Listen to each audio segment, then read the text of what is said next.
With KES, we've done presentation days and national events. I was fortunate enough to win the University of South Wales KES Petriculture 2012. Those of you who don't know what petriculture is, it's can you present your entire research project in 6 slides, and you've got 30 seconds for each slide. It's intense, it's not easy, and invariably, if something starts to go wrong, there's nothing you can do about it. You have to just try and get on with it, as Catherine knows. But it's a great experience, because if you can explain to somebody in 3 minutes what you're doing, it means that you understand it to a point, a very, very high level. So it's a great idea. I attended the graduate school 2012 in Tenby, wasn't it? I can't remember where it was, Penny. Pembrokeshire.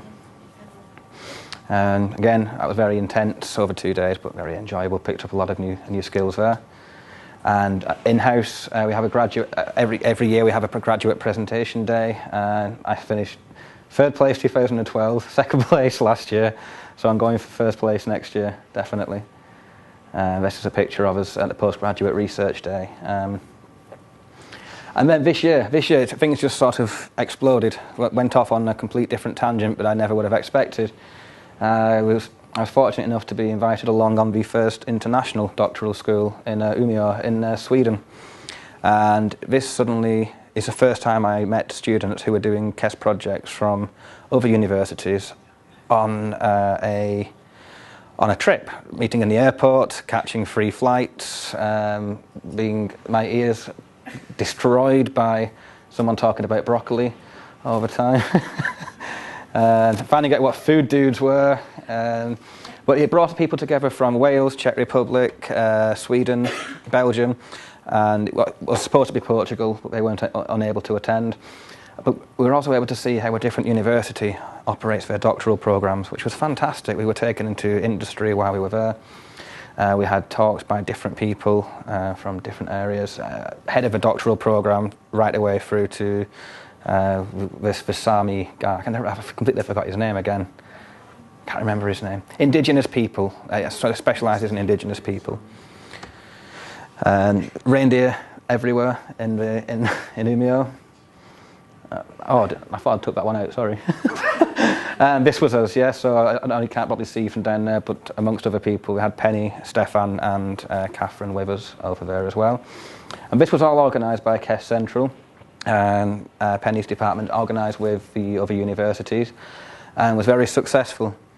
Despite the fact that we didn't sleep because it didn't get dark. Yeah, that was a weird thing. We had 23 hours of daylight, and when it actually went dark, it was probably about as dark as this area here. So no, Stefan suffered, I suffered. I think Ollie went to sleep about 6 o'clock a.m. and woke up late every day. He was all right. Nice thing that was when we all left, we all said we'll keep in touch. And true to my word, I emailed some of the students from the other universities and said, I'd like to come and see your institute, shadow you for a little bit. And got responses from the students we met from Pardubice University and in Czech Republic. And I said, I'd like to come over and do some shadowing. But it evolved into them saying, would you mind disseminating some research and giving us some teaching as well? So I was over there all last week, and absolutely fantastic experience. And even more interesting, that the International Doctoral School next year is at Pardubice University, so I was able to bring back some information for Penny. And I said I will pay for it. I'll pay to go myself next year if I have to. And this is the university at the main campus. I was given I met the people who were heading the doctoral programs in the healthcare department at the university. They gave me a tour. I gave lectures to not just the students, but some of the academic staff as well.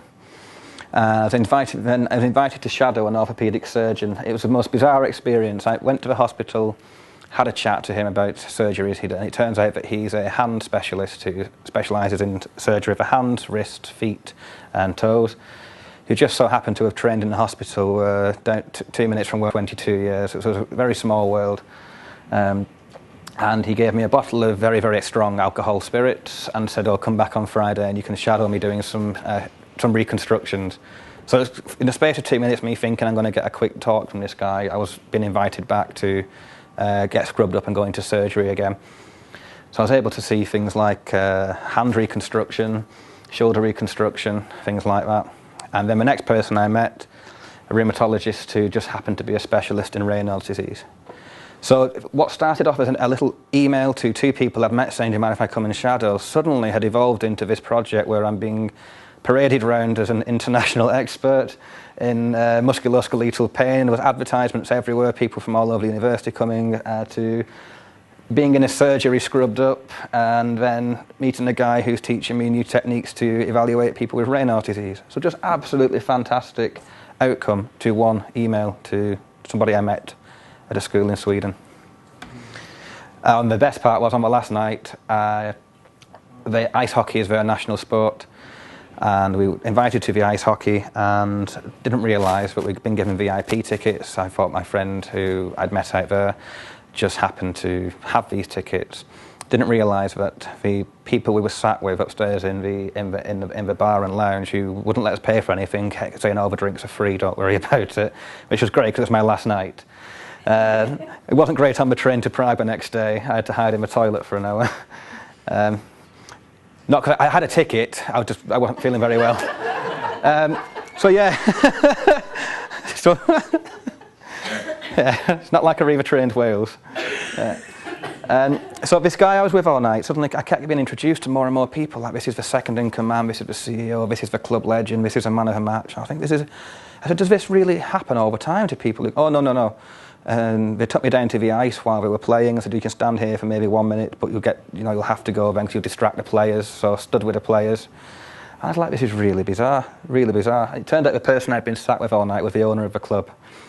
And they'd been talking to him, and he said to me, he was talking to me for a while, and said to me, you come work for me for 1 year in May. He goes, you quit, you come work for me for 1 year, I pay you good money. And offered me a job to work for 1 year, working with all his hockey players.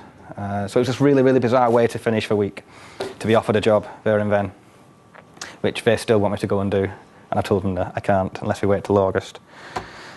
This is the surgeon I was shadowing, Dr. Pilney. I said, can I take a photo for the scrapbook? And he didn't look very happy, to say the least. So yeah, this is the student from Pardubitz VTech we met in Sweden. He was a main contact, he organised it all. I was taken to, amongst other wards, a paediatrics ward where I met the doll. This doll, one of the nurses works there, and every child who's about to have surgery, they spend time with the doll, they put videos on. You can open the doll and show them where different parts of the body, so if someone's having an appendix out, you can get the doll and get the kid to do the procedure themselves to show that it's perfectly safe. And it's just a really good way of getting the children happy before their surgeries. And they have so many different pictures of the doll set up in a book to show him after surgery. So that when the kid wakes up in surgery, and they've got tube maybe or stitches, they don't wake up panic, they know exactly what they're going to wake up to. And it's a really, really nice, really good idea. I'm very impressed by the whole hospital. Every department had something which I thought was very unique, right down to, from physiotherapy, paediatrics, orthopedics, absolutely fantastic. And yeah, I put this on here, and as I was saying to Stefan before, if he puts a picture of me wearing this today, giving another talk, wearing the same jumper last week in part of it, yeah, that was giving a talk there. This is Prague at night, absolutely beautiful city. I was taken round by another of the students we met from the university when we were in Sweden, Susanna. She showed me Prague, which was quite amusing considering she didn't know where she was going and we did get lost. And this was the night at the ice hockey. I was given an ice hockey jersey as well. And this is a monument in Pardubitz, which you see these monuments everywhere in the Czech Republic. They were erected to ward off the Black Plague, and every city has one of these built to protect them, and they're all fascinating.